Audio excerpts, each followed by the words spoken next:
ওনাদের যে আকাঙ্ক্ষা, যেটা বাংলাদেশের জন আকাঙ্ক্ষা বলা যায়, অ্যাসপিরেশন, সেখানে কিন্তু ছিল থার্স্ট ফর ডেমোক্রেসি।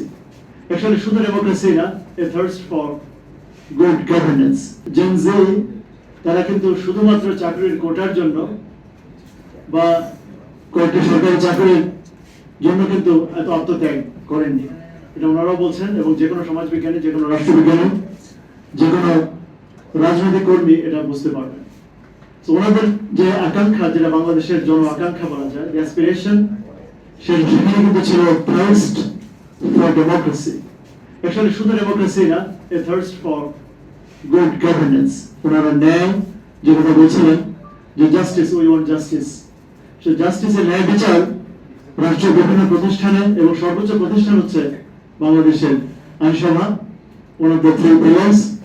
সেখানে যাতে জাস্টিস এবং জাস্টিস প্রতিষ্ঠার জন্য কিভাবে একটা রিভাইজড, আমি কিন্তু পিআর কে প্রমোট করার কথা বলছি না, আমি আপনাদের কাছে খুব শীঘ্রই সে কথা বলবো।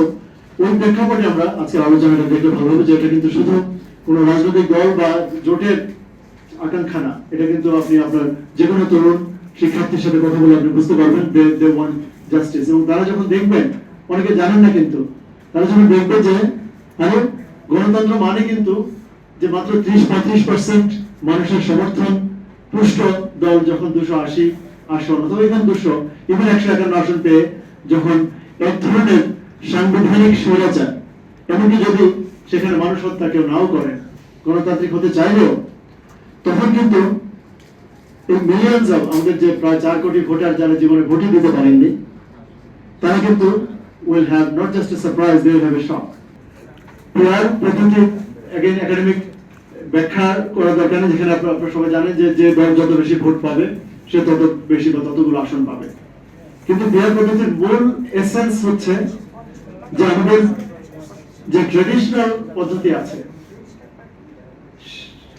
38টা সোফা আরো আসছে, সেখানে দেখুন যে আন্ডার দ্য ট্রেডিশনাল, আমি সনাতনী বলছি, এই পদ্ধতিতে আপনি তাত্ত্বিকভাবে, যদি রাজনৈতিক দলগুলো বলছেন যে 51% ভোট পেলে তিনি সরকার গঠন করবেন, 49% ভোট এর একটা আসন পাবেন, আমি কিন্তু অঙ্ক করে দেখেছি যে 151% ভোট পাওয়ার দরকার নেই।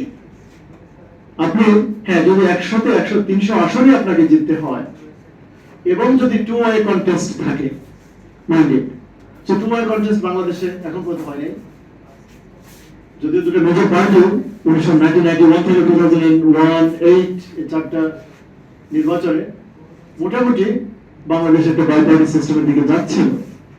সর্বশেষ 2001-এ আমরা দেখেছি প্রায় 81% vote was captured by the two major political alliances. কিন্তু আবার এখন in the absence of potential, in the absence of Awami League, এখন কিন্তু আবার বাইপার্টি সিস্টেম থেকে আমরা there is going to be a departure.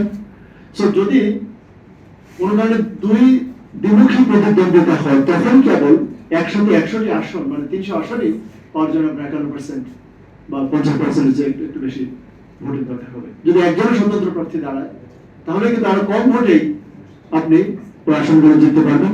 So anyway, mathematically আমি দেখেছি যে লোয়ার লিমিট হচ্ছে অনেক টু পার্টি সিস্টেম, আপনাকে মাত্র 27%, মানে 27% ভোট পেলেই কিন্তু আপনি 151 আসন পেয়ে যাবেন, আপনি সরকার গঠন করতে পারবেন in a democratic constitutional way.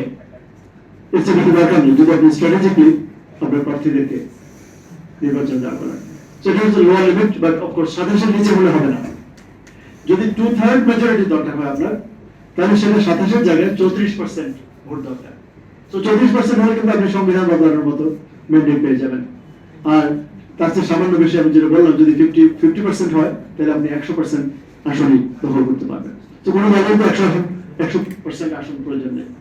আর যেটা মোর লাইকলি, যদি থ্রি ওয়ে কন্টেস্ট হয়, থ্রি ওয়ে কন্টেস্ট ট্রায়াঙ্গুলার, তাহলে কিন্তু আরো কম ভোটে, I'd like you to note this, 18.54 is the number, 18-19% vote পেয়ে আপনি সরকার গঠনের জন্য কমফোর্টেবল মেজরিটি পেতে পারবেন।